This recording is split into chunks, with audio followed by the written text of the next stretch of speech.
The Special Fathers Network is thrilled to be sponsored by Rubin Law, a multi-generational law firm dedicated exclusively to serving families raising children with special needs.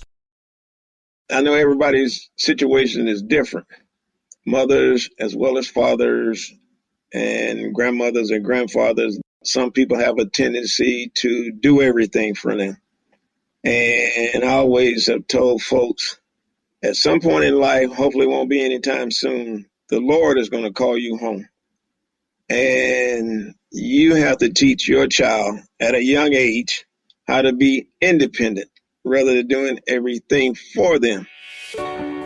That's our guest this week, James Mack. James has spent his career working with people with autism and also has a stepson who is autistic.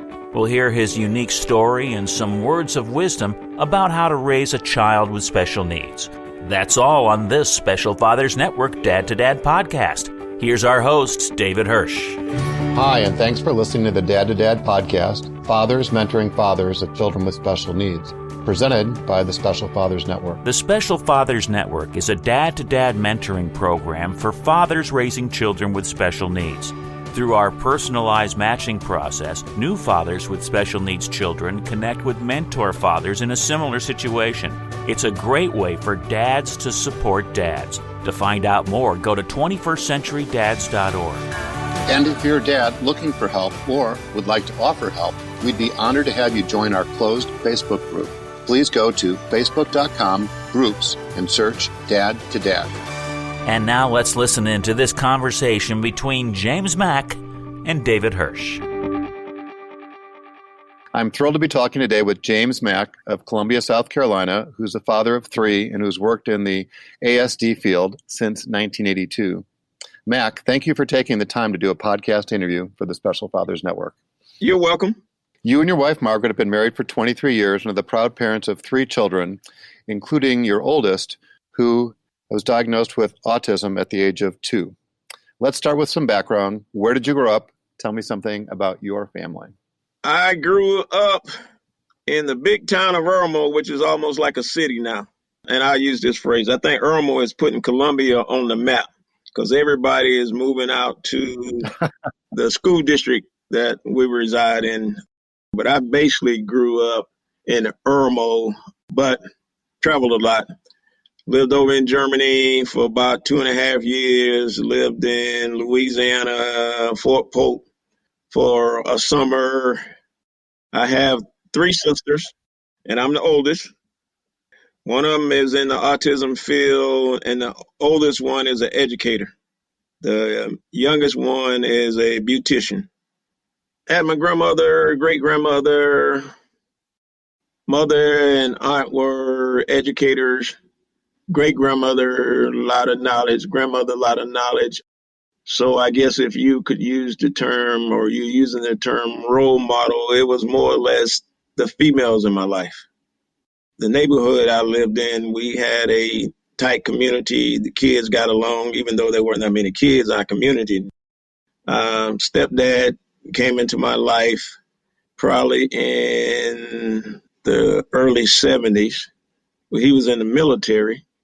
So there was a lot of structure there because of the military. But then again, I was young. I was like 8th or 9th grade. And we moved over in Germany my freshman year in high school. So like I said, there's a lot of structure, new environment, whole new country, whatnot, whatever. So that was a eye-opener for me. Is your stepfather still alive? Yes, he's still alive. Our relationship has gotten better, I guess you say, over the years, since my mom passed. My mom passed 2013. So, that was kind of challenging or difficult. But because of COVID-19, it's difficult to, I guess you say, see a lot of your family members because no one wants to expose the other person. We may talk on the telephone or whatnot, whatever. I think with my nephew, we would do, or my niece, we would do the drive-by birthday celebrations. But other than that, we just talk to each other over the telephone. Well, I'm relieved to hear that there was a man, perhaps your stepfather, who played I don't know if you'd call it an influential role, but played a role in your life in helping add some structure when you were younger, and that your relationship continues to not only perpetuate, but it continues to grow. And sorry to hear that your mom passed away. Thank you, sir. And I guess to add to that, when I talked about structure earlier, got a chance to see some of the soldiers in the military were encountering, going out into the field, weather almost like 10 below, real cold, whatnot, whatever, and the tanks passing by the road. And my bedroom window was near the main road where the tanks would leave out all times of the morning. Friends of mine, we would camp out on the playground near the housing quarters in tents and sleeping bags, as cold as all get out. And I'm like, not joining no military. Not doing that. So that, like I said, my mom said, need to join the military, do some reserves. Nope, I'm not doing nothing. No. And I needed structure, but I was pretty much a even keeled person anyway. So, but I was like, nope, that's not for me. Not for me. Okay. Well, sometimes it's good to learn what you're interested in and maybe what you're not interested in at an early age. So glad to hear that. So from a career standpoint, what is it that you started to do and how has your career transpired? I've always been engaged or involved in sports. Baseball, football, basketball, running. I basically stayed in shape. So I decided to go into physical education. I did my student teaching in Orangeburg, and I did an internship in Orangeburg. Well, internship was at elementary school. And after I did my student teaching, I don't want to teach. So I spent a summer up at a camp up in Clemson University called Camp Hope. And that was kind of like my first exposure to people with disabilities and special needs. Because I guess you say in the African American community, it didn't get a chance to see kids or adults with disabilities or special needs. So I did that, and it was about time for me to graduate, and that's when I was like, okay, what am I going to do? Didn't want to come back to Irmo because it really wasn't anything there. I mean, Irmo has made a lot of progress now. Just like I said, it's almost like a city, but I decided to major in education, but my emphasis was in special education. So once I finished grad school, I got introduced to the autism field in 1982, and I've been in the autism field since then. So what different roles have you played in the autism field, Mac? Well, and I hate to say it this way, but I started out at the bottom. I worked in a group home, which was good because it gave me an opportunity to see things from I guess you say, a different light or a different perspective. And I worked with adults. Then I became a special ed teacher. We had kids and preschoolers. I use that word rather than kids, even though they were kids. We had preschoolers that school districts wouldn't take because their behaviors were so severe and challenging.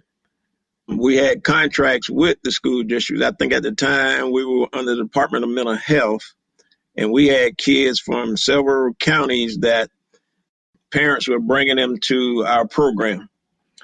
We did a lot of individual sessions. We did a lot of community training where we took them out into community because parents were having challenges, for instance, taking their kids to the grocery store and taking them to shop in the mall, things of that nature. So did that for, I think, about 7 years. Also working with kids with autism. Other than the camp, I never really worked with individuals with intellectual disabilities, which back in the day used to be mental retardation. So I took on a job in the evening doing that, working with a combination of kids and adults. So I got a chance to, as you say, interact with folks with autism and folks with intellectual disabilities. I switched jobs, I think, in 1992. I became an autism consultant. So we evaluated kids to determine whether they had autism or not. We provided behavioral consultation, whereas they were having some challenges at home, in the schools, at the daycares, wherever they were, we provided behavioral consultation. Anyone that was diagnosed with autism or anyone that served an individual with autism, we provided training as well. We did in-home training, we did parent training, we did teacher training, and we did direct service provider training. So I did that for, I think, 6 or 7 years. And I got offered a job with Communities and Schools, which is a nationwide organization that provides services for kids that are at risk. I don't know if they have some rural areas in Illinois, but we have a lot of rural areas in South Carolina. Kids didn't have anything to do once they got out of school. So we provided after-school programs. So I was going around the state making sure that after-school programs were following the program standards, the guidelines that had been set forth via the grant. And I got offered a job to become the president and CEO of the South Carolina Autism Society. So I enjoyed that, but I only told them, I said, I'd do it for a year, no longer than 2. So I want to set myself up to do my own business. And I did it a year and a half, retired on March the 13th, and COVID hit the fan the following week. So I've been home trying to work on my business. I pretty much got everything set up that I want to do. It's just that I'm waiting on a couple of things from some agencies before I could do some behavioral support services training. I've been doing some consultation, but just a few cases. So career-wise, that's where I'm at right now. Well, thank you for sharing. That is an amazing career. I don't know anybody, and I've interviewed a lot of people, Mac, that have had the number of years of experience and in so many different ways, serving not only the autism community, but the special needs community. So my hat's off to you for your dedication and commitment to people. Well, thank you. The world's changed a lot since 1982 as it relates to special needs. And I'd like to think we're much better at including and accepting people with differences, but there's so much more work to do. So let's talk about the situation on a personal basis, and then we'll go back to talking about some of the things that you've done. Okay. So from what I remember, you became a stepfather to your oldest about 23 years ago, and he was then 20. He had been diagnosed as a young guy with autism, and I'm wondering, what was it like not just to do this from an occupational standpoint, but now to be a dad to somebody with autism? I don't think it was, I guess you say, difficult because, like I said, I've been in the field for quite some time, so it wasn't new to me. I think the newness to me was I was by myself for about 40 years, and then I had to get used to I had to get used to it. Like, okay, when I get up in the morning, I got 3 other folks, well, 4 of the folks in the house. So I guess you say that wasn't a challenge. I guess I got to commend my wife for what she did. Like you said earlier, autism has changed. What you did back in the day, or the way people saw autism back in the day, it's totally different now. So some of the approaches or techniques or modalities that you were being used back in the day, you got to do something totally different.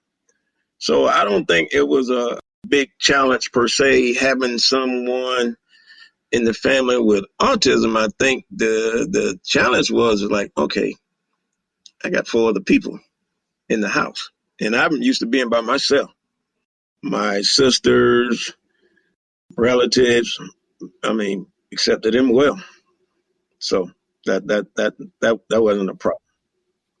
If I can paraphrase what you've said, having a child in the house with autism wasn't the biggest challenge, but rather having 4 other people living under the same roof with you after you enjoyed your bachelorhood, if I could call it that, for the first 40 years of your life. Yes, sir. And I can only think about this, with this amazing career that you've had, serving people in the special needs community, and more specifically, in most cases with autism, that was something that, you understood. That wasn't, something that was foreign to you. But what I heard you saying is that for most dads, that is foreign to them, right? They don't understand, and they might get stuck in denial or some other level of grief that they're not going to be able to do something with their son or their daughter. And so it's a little bit different challenge. So I appreciate you pointing that out. But I'm wondering, having said that, your oldest was 20 when you became a dad, and the laws haven't really changed very much. When you reach age 22, there's this sort of rest of the world type of experience. And I'm wondering, from, again, a personal perspective, how did your family deal with that? When you say my family, like mother, father, or just the family in general? Your family being a dad and a mom with 3 kids, when the oldest became 22, most of the services, most of the resources, that the state provides go away. And I'm wondering how you dealt with that as a family. I don't know how much you know about South Carolina. And I know I hear a lot of people say South Carolina is a little backwards. And we are to a certain extent. But as far as services, South Carolina does an exceptionally good job providing services for people with disabilities. And son he's on the high functioning side. Now, he doesn't drive things of that nature, but he's on the high functioning side. I mean, he knows how to cook. He cooked things in the microwave. He cooked things in the oven, or food in the oven rather than things.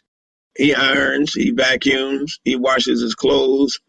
He needs like milk or food or money. He can, typically calls my wife unless she's out of town. Then he'll call me, or we had it set up whereas if one of us is not available, we have that phone. I use the term phone network. We have that phone network or support network where he can call somebody, or my wife will say, well, I got to go somewhere. If your van ride doesn't show up, call Mac. Or if your van ride doesn't show up, call somebody else. So the services are being fine because, we have waiver services for people in the state of South Carolina, but you got to have a waiver. Now, on the flip end, as a matter of fact, I was telling a young lady today, if you don't have a waiver, you're basically not getting anything. Unless some parents have some deep reservoir pockets where they pay for somebody to come in and sit, or somebody teach them how to job coach, or they can go to a adult daycare where they have to pay out of their pocket. But services is pretty good in the state of South Carolina. That's good to hear. He's 43 plus or minus now. Yeah, his birthday's next month. So does he live independently or?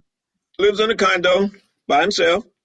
And he loves that because, like I say, all of us was in the house together, found a place for him, and he moved in, and he's happy as a lark. He's been happy. Like I say, he has it by himself. His transportation picks him up, takes him to work, brings him from his job. Right now, because of COVID, my wife takes him to work and picks him up. And if something going on, I think I've had to do it one time where I had to pick him up. So he's fine. He's fine. Got the whole condo into himself. Well, I'm really glad to hear that because I think that one of the things that families struggle with, and you would know this more than I, is the thought of independence, right? Not everybody who has special needs is able to live independently and, hold down a job and get from point A to point B.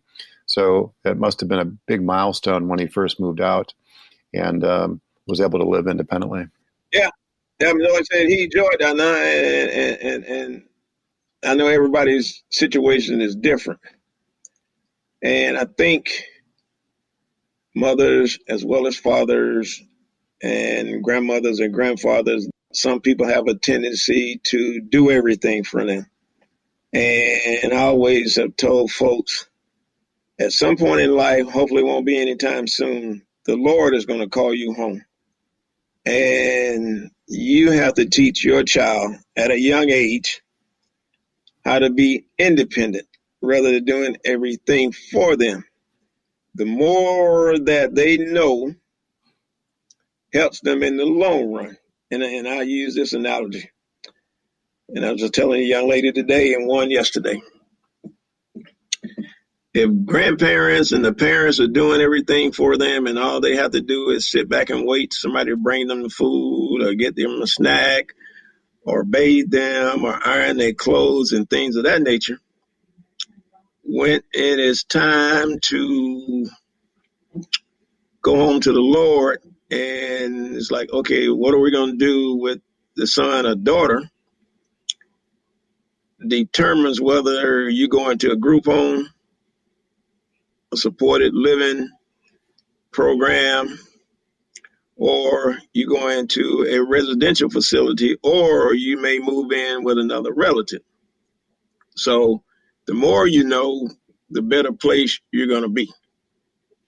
So I always tell people you got to teach. You may get ABA services, you may get somebody to come in and do some counseling per se, but teaching, as long as they're up walking around, you got to teach. And you got to teach doing, I use the term, natural occurring situations. And I give you a prime example, and then we can move on. When I was working at one of the facilities, when I got there, I was observing what was going on. Had an objective where you brush your teeth after you ate your meals, which that's what you're supposed to be doing. Had another objective, whereas you break the bed down and remake it. Typically, when do you make your bed? You make your bed after you get out of the bed. But they had them doing several trials where, okay, break it down, remake it, break it down, remake it. And I was like, that's not age appropriate and that's not functional. So that's why I was talking about natural occurring situations. You teach doing natural occurring situations. If everybody's at the dinner table and we're having dinner or having breakfast, that's the most appropriate time to work on socialization and communication. Because if you can't communicate, it's going to be difficult to socialize. You're at the dinner table. What did you do today? Can you pass me the salt? Can you pass me the roll? So those are natural occurring situations. That's when teaching needs to take place. During that time, that helps leads to some independence rather than, oh, I know you like milkshake, so I'm going to just get it and give it to you. It's like, no. Let the person go into Burger King, McDonald's, wherever, and order it themselves rather than doing drive-through. Now, with COVID, you got to do drive-through at certain restaurants. Drive-through, but let them go in and look at the menu up on the screen and make that decision themselves. Well, I think that's a really important point that you've made, Mac, which is not just for the world of autism or special needs, but just being a parent. You don't want to do anything for your kids that they could do themselves. And even if it takes them longer, right? Even if they don't get it right, I think having the patience and the perseverance to do that is going to pay off in the long run. That's what I heard you say. So thanks for emphasizing that. Yep. And I'm wondering if there's any organizations there in South Carolina, either ones that you've been involved with or ones that you're aware of that are like the go-to organizations. If you could just name one or two of them that we should highlight. The agency that I used to work for was the South Carolina Department of Disability and Special Needs. If you had a child with autism, intellectual disability, head, brain, and spinal cord injury, or related disability, you basically had to go through the South Carolina Department of Disability and Special Needs to get those services that we were talking about. Other than that, you probably were not getting any services. Now, as far as organizations, each county in the state of South Carolina has a board, a disabilities board. Everybody has to be assigned a service coordinator or case manager. But as far as from the autism perspective, basically it's been the South Carolina Autism Society, the organization that I worked for. They were the first parent-driven organization in the state of South Carolina before other organizations came into play. South Carolina Autism Society has been in existence since 1972.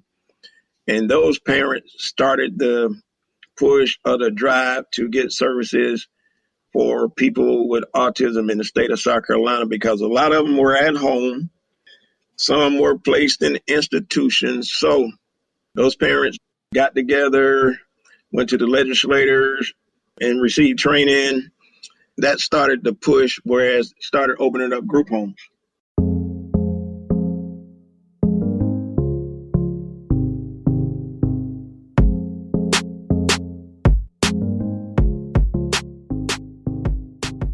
So I'm thinking about advice now, and I'm wondering, knowing all you know, mostly from a professional perspective, but also from being a parent, if there's 2 or 3 things, just bullet points, that you can share with a dad, or parents for that matter, about helping their child reach their full potential. Oh man, that could be a whole month. That's why I said just 2 or 3 things that you might be able to bullet point. Well, I think one of the first things to do is, after you receive that diagnosis, is to learn more about your son or daughter's disorder or disability. That's the first one.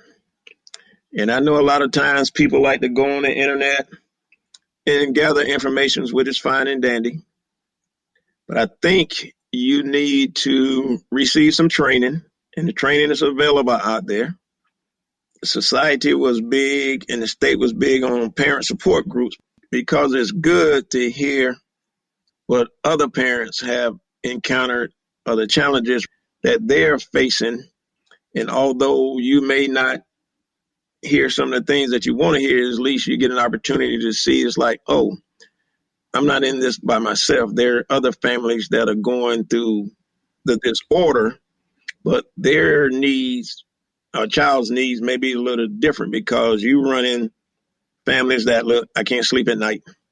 The behaviors are severe, or son or daughter doesn't communicate, and things of that nature. But I would say the training and getting involved in some type of support group, I tie those two together. Mhm. And it is difficult to get on the same page. Mom want to do it one way because that's my baby. Dad is thinking something else. So I think the mom and dad, whether it's stepdad, biological parents, or stepmom, everybody needs to get on the same page, because, and I was telling somebody about this today, when we used to evaluate the kids and adults, and I'll tell you the truth, a couple of families would say, it must be from the father's side of the family. There's nothing wrong with my side of the family. And I was like, no, they didn't say this. And I used to tell them, please don't take this the wrong way. I said, I may never see you again. I may never see your child again. However, there are services that are available. A lot of times people don't want folks coming into their home or their house. And I say, look, it's not about you. It's not about your husband. It's not about your wife. It's about your child. You need to make sure your child gets the services that they need now. Because if they don't get them now, it's going to get worse later on down the road. So if your son or daughter is ruling the roost now, at the age of 3, 4, 5, just imagine when they 10 or 13. Man, you got to think about their quality of life as well as the family members' quality of life. Because I know families, they can't go grocery shopping. They can't go to family reunions. They can't go to the movie. They can't go to the fair because the behaviors are so severe. Or some families would say, you can come over to the house, you can bring the other kids, but you can't bring this person. So I think, like I said, it needs to be some type of communication, training, and get involved with some type of support group. That's fabulous. So if I can just paraphrase what you've said, is that you need to not only educate yourself, but seek out some training, realize that you're not alone, so seeking out parent support groups. Yep. And then make sure that both parents get on the same page and that they err on the side of seeking out services sooner than later, because the behaviors, if you can correct them or to get ahead of them, is going to be a lot easier to address when they're younger than waiting until they get older. That's what I heard you say. Yeah, and something else. And back to learning more about your son's or daughter's disorder, or ASD. If you don't know anything about the disorder, how are you going to go out and try to facilitate services? How are you going to be able to address their needs? A lot of times people do trial and error, But because of the way people with autism learn, those unique learning characteristics, you need to know as much as you possibly can learn because of that. That's excellent. So let's give a special shout out to our mutual friend, Pastor Charles Jackson of the Brooklyn Baptist Church, for connecting us. Thank you, Charles.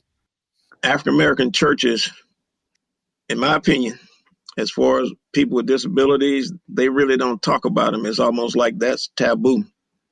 I guess you say to a certain extent. They talk about AIDS, they talk about cancer, talk about Alzheimer or dementia. But when it comes down to people with ID or people with ASD, very seldom you hear folks talk about that. Now, got together with some ladies and we started Autism Awareness Day at the church. We had to get approval from pastor.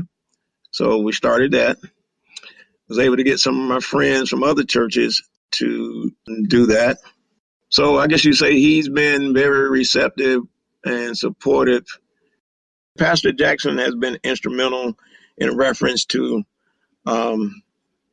making people more aware of ASD, I guess you say, at Brooklyn.